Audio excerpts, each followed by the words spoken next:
ونستعينه ونستغفره ونؤمن به ونتوكل عليه ونعوذ بالله من شرور أنفسنا ومن سيئات أعمالنا من يهده الله فلا مضل له ومن يضلله فلا هادي له ونشهد أن لا إله إلا الله وحده لا شريك له ونشهد أن سيدنا وسندنا ومولانا محمدا عبده ورسوله صلى الله تعالى عليه وعلى آله وأصحابه أجمعين أما بعد فأعوذ بالله من الشيطان الرجيم بسم الله الرحمن الرحيم سبحان الذي أسرى بعبده ليلا من المسجد الحرام إلى المسجد الأقصى الذي باركنا حوله لنريه من آياتنا وقال النبي صلى الله عليه وسلم لا تشد الرحال إلا إلى 3 مساجد أو كما قال النبي صلى الله عليه وسلم صدق الله وصدق رسوله النبي الكريم ونحن على ذلك لمن الشاهدين والشاكرين والحمد لله رب العالمين. اللہ تعالیٰ نے جو آسمانی کتابیں نازل فرمائی تو بنی اسرائیل کی جو قوم تھی انہوں نے اللہ تعالیٰ کی نعمتوں کی ناقدری کی، ناشکری کی. حضرت موسیٰ علیہ السلام، حضرت عیسیٰ علیہ السلام، تورات اور انجیل ان 2 انبیاء پر نازل کی گئی. لیکن یہ بنی اسرائیل یہ وہ قوم تھی جس نے اللہ کی کسی نعمت کا، کسی احسان کا شکر ادا نہیں کیا، اور اللہ کے انبیاء کو، اللہ کے نیک بندوں کو ستانے کا جو بھی طریقہ ممکن ہو سکتا تھا انہوں نے وہ اختیار کیا اور انبیاء کو تکلیفیں پہنچائی. چنانچہ قرآن کریم نے ان کی نافرمانیوں کا، ان کی بے اعتدالیوں کا جا بجا تذکرہ کیا ہے. سورہ بقرہ کے اندر اگر آپ دیکھیں اللہ تعالیٰ نے بہت تفصیل سے بنی اسرائیل کی ساری چیزیں ذکر کی ہیں کہ کس طریقے سے انہوں نے انبیاء کو قتل کیا، کس طریقے سے انہوں نے انبیاء کو ستایا، کس طریقے سے انہوں نے آری کے ذریعے انبیاء کو دو ٹکڑے کیا. یعنی کوئی طریقہ ایسا نہیں تھا جس کو انہوں نے چھوڑا ہو اور انبیاء کو تکلیف نہ پہنچائی. چنانچہ اسی کے نتیجے میں اللہ تعالیٰ نے ان کو بندر بنایا، ان کو خنزیر بنایا. قرآن کریم میں اس کا تذکرہ موجود ہے. اور ان پر طرح طرح کے عذاب مسلط کیے گئے اور آخر میں اللہ تعالیٰ نے ان پر مہر لگا دی، ٹھپا لگا دیا. ضربت علیہم الذلہ، اللہ تعالیٰ فرماتے ہیں ان پر ذلت مسلط کر دی گئی. یہ جگہ بھی ہو الا بحبل من اللہ وحبل من الناس، یہ جہاں کہیں بھی ہوں گے اللہ تعالیٰ نے فرمایا کہ ان بنی اسرائیل پر، ان یہودیوں پر ٹھپا لگا دیا گیا، ان پر مہر لگا دی گئی کہ ہمیشہ ہمیشہ اب یہ ذلیل رہیں گے، اس لیے کہ انہوں نے اللہ کے انبیاء کی بہت ناقدری کی ہے، اللہ کی نعمتوں کی بہت ناشکری کی ہے. چنانچہ ہم جو سورہ فاتحہ کے اندر پڑھتے ہیں صراط الذین انعمت علیہم غیر المغضوب علیہم، کہ یا اللہ ہمیں ان لوگوں کے راستے سے بچا جن پر غضب نازل کیا گیا، تو ان سے مراد یہی یہود ہیں. یعنی گویا ہم اپنی ہر نماز کی ہر رکعت میں اللہ تعالیٰ سے یہ دعا مانگتے ہیں کہ یا اللہ ہمیں یہود کے راستے پر چلنے سے بچا. غیر المغضوب علیہم کا یہ مطلب ہے. مغضوب علیہم سے مراد یہی یہود ہیں. اور قرآن کریم نے اس کی تفسیر کی ہے فباؤوا بغضب علی غضب، کہ یہی وہ لوگ ہیں جو اللہ کے غضب در غضب کے مستحق ہیں، وہ یہی یہودی ہیں. چنانچہ اس وقت سے آج تک اللہ تعالیٰ نے ان کو اسی ذلت میں رکھا ہے یہودیوں کو. اللہ تعالیٰ نے فرمایا الا بحبل من اللہ وحبل من الناس. یا تو اللہ تعالیٰ کی طرف سے کوئی ڈھیل ہو تو الگ بات ہے، اور یا یہ کہ الا بحبل من الناس کہ ان کو دنیا میں کوئی سپورٹر مل جائے جو ان کی سپورٹ کرے، ان کی بیک پہ کھڑا رہے. ہو سکتا ہے وقتی طور پر ان کو کچھ عزت، کوئی شان و شوکت نظر آئے کہ یہودیوں کو عزت نصیب ہو گئی، لیکن قیامت تک اب ان کو عزت نصیب ہو نہیں سکتی. چنانچہ اللہ تعالیٰ نے اپنے یہ وعدہ سچ کر کے دکھایا. یہودیوں کے پاس اپنا کوئی ملک، کوئی ریاست کچھ نہیں تھی. انہی عیسائیوں کے تعاون سے، انہی عیسائی ممالک کے تعاون اور سپورٹ سے انہوں نے مسلمانوں کے علاقے فلسطین پر قبضہ کیا اور وہاں اپنی ریاست قائم کی، اور ساری دنیا سے یہودیوں کو لا کر وہاں بسانا شروع کیا.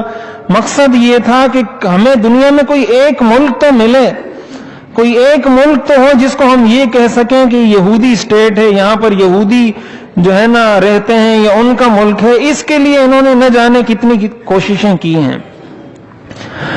اور اس کے اندر یہ تاریخ بہت ایک طویل تاریخ ہے، ظاہر ہے اس کو ذکر کرنے کا وقت نہیں ہے، لیکن کس طریقے سے انہوں نے مل کر، یہودیوں اور عیسائیوں نے مل کر مسلمانوں کی اس مقدس سرزمین پر قبضہ کیا، اور کس طریقے سے یہاں کے مسلمانوں کو شہید کیا، کس بے دردی سے یہاں کے مسلمانوں کے ساتھ انہوں نے ظلم و جبر کا رویہ رکھا، وہ پوری ایک تاریخ ہے.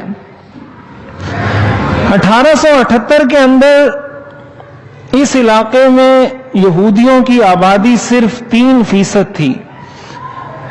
3% آبادی تھی یہودیوں کی یہاں پر. چونکہ یورپ کے اندر جنگیں چل رہی تھی، جنگ عظیم اول، جنگ عظیم دوئم، یہ 2 جنگیں چل رہی تھیں، اور اس میں جرمنی اور خلافت عثمانیہ ایک طرف تھی، اور فرانس، برطانیہ، روس یہ ایک طرف تھے. یہ جنگ عظیم ہوئی، اس کے اندر جرمنی کو اور خلافت عثمانیہ کو شکست ہوئی، اور روس، برطانیہ اور فرانس ان کو فتح حاصل ہو گئی اس جنگ کے اندر.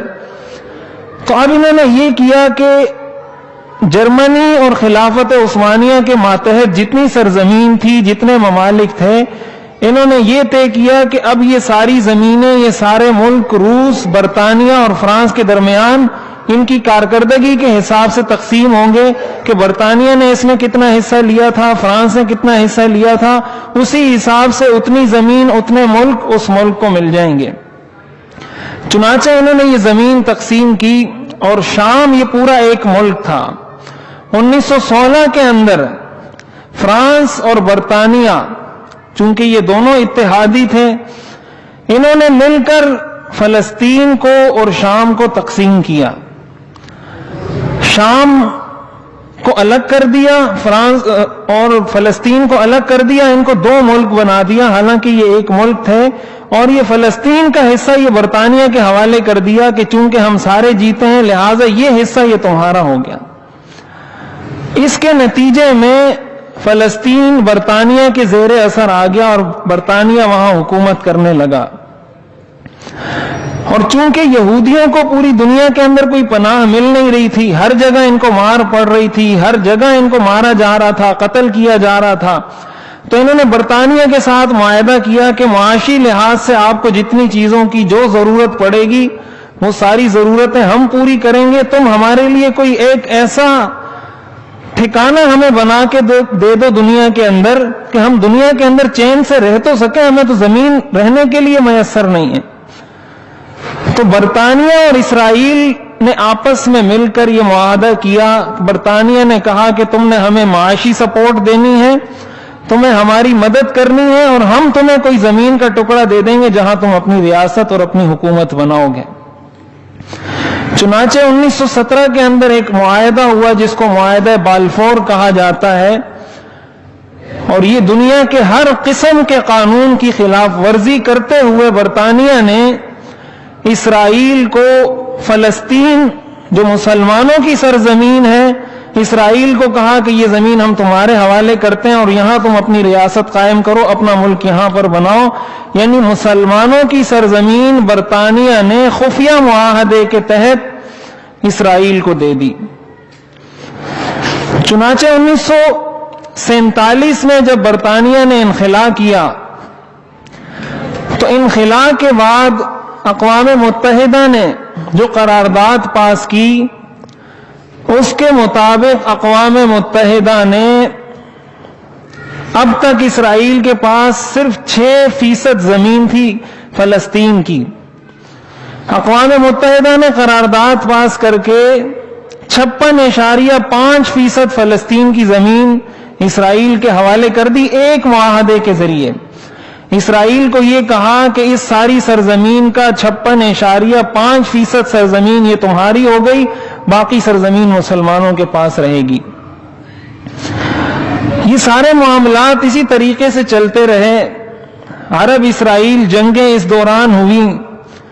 تو جب عرب اسرائیل جنگیں ہوئی اس دوران فلسطین مزید زمین پر، اسرائیل فلسطین کی مزید زمین پر بھی قابض ہوتا چلا گیا اور تقریباً 78% زمین، 78% فلسطین کا حصہ اسرائیل نے اپنے قبضے میں لے لیا اور باقی جو حصہ تھا یہ مسلمانوں کے پاس رہا.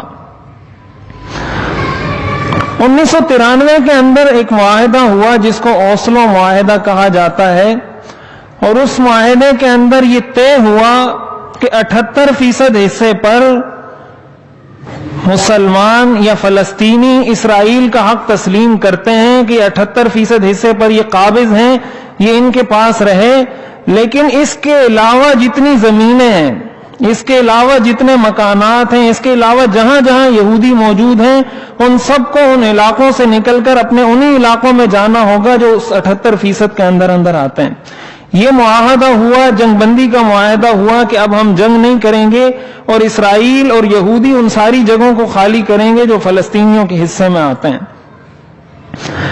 چنانچہ مسلمانوں نے اپنے معاہدے پر عمل کرتے ہوئے جنگ بندی کی اور کسی قسم کا کوئی مزید ایسا اقدام نہیں کیا. لیکن اسرائیل نے بجائے اس کے کہ وہ اس سے انخلا کرتا، جو معاہدہ ہوا تھا اس کی پابندی کرتے ہوئے مسلمانوں کو ان کی بقیہ زمین حوالے کرتا، اسرائیل نے مزید اس کے اندر تعمیرات کرنا شروع کر دیں. چنانچہ اس کے بعد، اس معاہدے کے بعد مسلمانوں کے حصے میں اسرائیل نے مزید 3 لاکھ یہودیوں کو آباد کیا. یعنی اس معاہدے کی روح سے اس کو باقی یہودیوں کو بھی اس زمین سے نکالنا تھا. اسرائیل نے اس معاہدے کے بعد مزید 3 لاکھ یہودی لا کر فلسطین کے جو مسلمانوں کا حصہ تھا اس میں لا کر بسا دیے. تقریباً مسلمانوں کی 1500 عمارتیں اسرائیل نے اس حصے میں سے منہدم کی جو حصہ مسلمانوں کا تھا. ہزاروں مسلمانوں کو اسی جگہ جا کر شہید کیا جو حصہ، جو جگہ مسلمانوں کی تھی. چلتے چلاتے آج اس وقت مسلمانوں کے پاس فلسطین کا صرف 8% حصہ باقی رہ گیا ہے. باقی 90 یا 92% حصہ یہ اسرائیل کے پاس ہے. مسلمانوں کے پاس اس وقت 2 حصے ہیں، جس کو ایک کو غزہ کہا جاتا ہے اور ایک کو دریائے اردن کا مغربی کنارہ، مغربی پٹی، مغربی کنارہ یا ویسٹ بینک کہا جاتا ہے. یہ 2 حصے ایسے ہیں جن کے اندر مسلمان ہیں. باقی اس کے علاوہ پورے فلسطین پر اسرائیل قابض ہو چکا ہے، اس پر غاصبانہ قبضہ جمائے ہوئے بیٹھا ہے. پھر اس کے اندر القدس کے بارے میں، بیت المقدس کے بارے میں اقوام متحدہ کی، یونیسکو کی یہ قرارداد موجود ہے، عالمی قوانین کا حصہ ہے کہ بیت المقدس پر یہودیوں کا کوئی تاریخی حق نہیں ہے. بیت المقدس پر صرف اور صرف مسلمانوں کا حق ہے. یہ اقوام متحدہ کی، یونیسکو کی قرارداد ہے جو عالمی قوانین کا حصہ ہے. اس کے بعد اسرائیل نے مسلمانوں کو مزید تنگ کرنے کے لیے یہ کیا کہ ایک لمبی دیوار تعمیر کرنا شروع کر دی مغربی کنارے میں جو مسلمان آباد تھے ان کو محصور کرنے کے لیے کہ وہ یہاں پر رہیں, یہاں سے نکل ہی نہ پائیں. ان کے لیے ایک دیوار تعمیر کرنا شروع کی جس کو اقوام متحدہ نے باقاعدہ غیر قانونی قرار دیتے ہوئے اس کے منہدم کرنے کا حکم دیا اور کہا کہ اس کو تعمیر کرنے کی اجازت نہیں ہے. لیکن تقریباً 750 کلومیٹر لمبی دیوار اسرائیل تعمیر کر چکا ہے مسلمانوں کو اس مغربی کنارے میں محصور کرنے کے لیے کہ یہاں سے نہ نکل سکیں.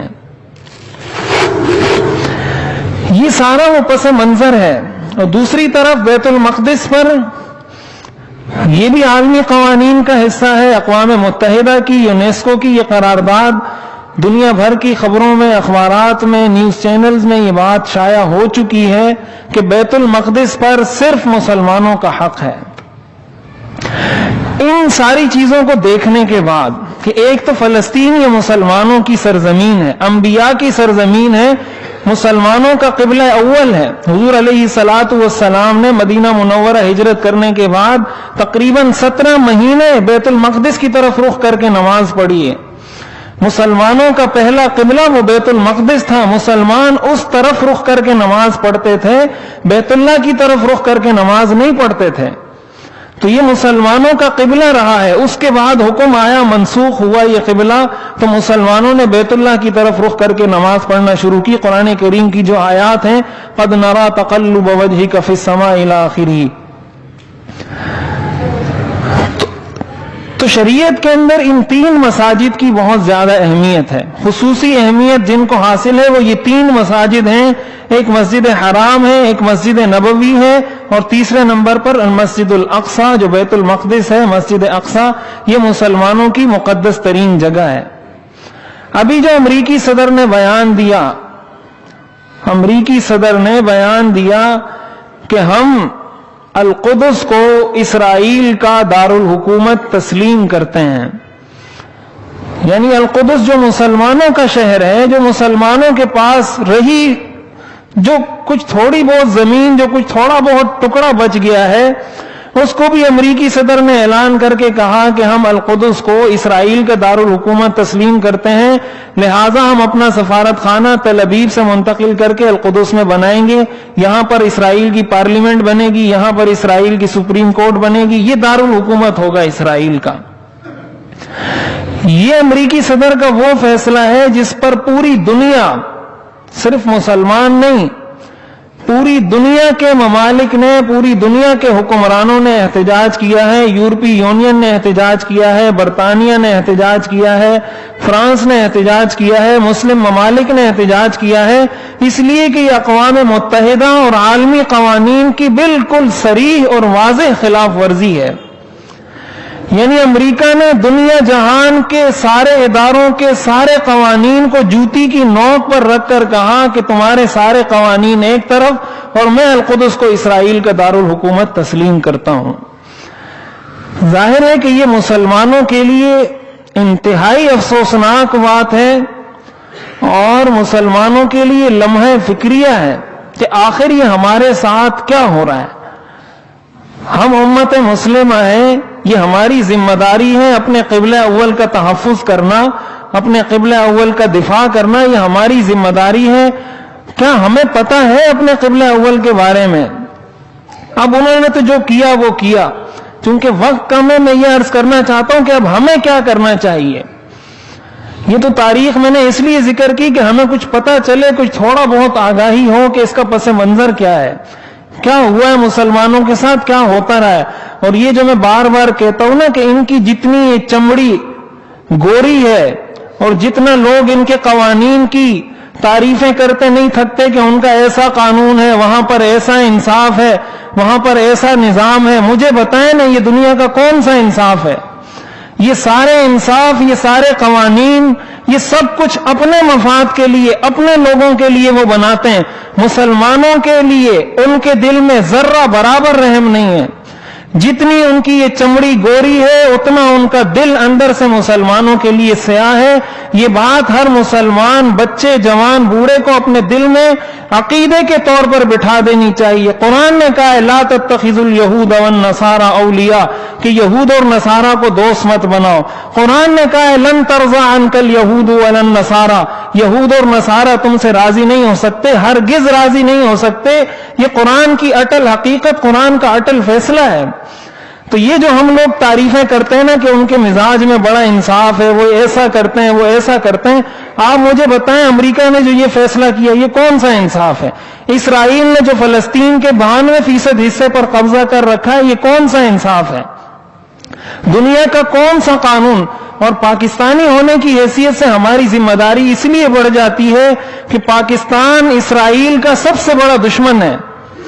دنیا کے اندر سب سے زیادہ واضح دشمنی اگر اسرائیل کے ساتھ کسی ملک کی ہے تو وہ پاکستان کی ہے۔ پاکستان کے ہر پاسپورٹ پہ لکھا ہوتا ہے کہ یہ پاسپورٹ اسرائیل کے علاوہ دنیا کے سارے ملکوں کے لیے کارآمد اور قابل عمل ہے۔ ہر پاسپورٹ پر پاکستان کی جانب سے یہ لکھا جاتا ہے۔